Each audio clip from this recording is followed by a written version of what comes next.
So yun guys, may bagong kalokohan na naman tayo. At sa wakas makakaganti na rin ako. Kay jowa. Bumili tayo ng puspura 4. Tapos ipapahula natin kung nasan yung may laman. Pero ang gagawin natin, ganito. Tignan nyo na lang.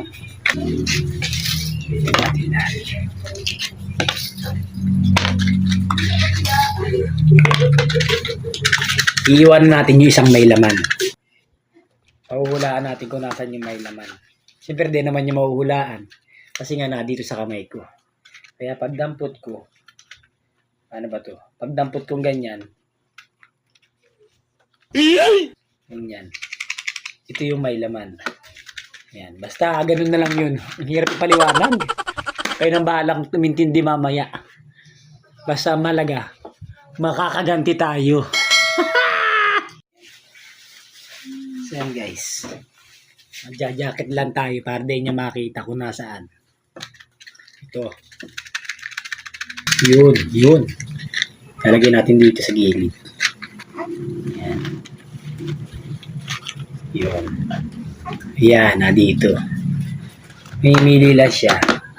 Para kung pipiliin niya, walang laman. Kailangan na mapili niya yung may laman. Kaso walang laman lahat ito. Kasi dito yung laman. Pag pinili niya ito, walang laman. Ito yung may laman. Kasi maalog. Hirapan ipaliwanag. Kayo na lang bahala kumintindi. Yan. Excited na ako, tara. Pipiliin mo rito yung may laman. Halimbawa, ito may laman.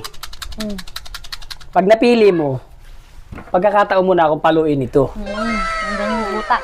Pero pag di mo napili, ako ang yayabat sa iyo. Okay. Ito yung may laman, ha?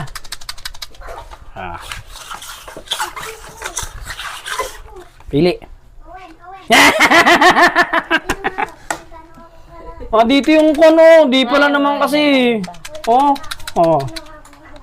Dahil di mo napili. Ay, isa pa. Dito yung laman, ha?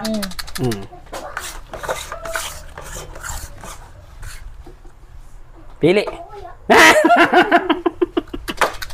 Wala naman. Aray.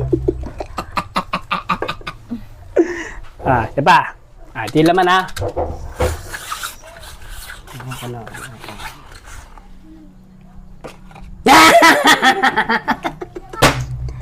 Sandali, teka lang! Bakit?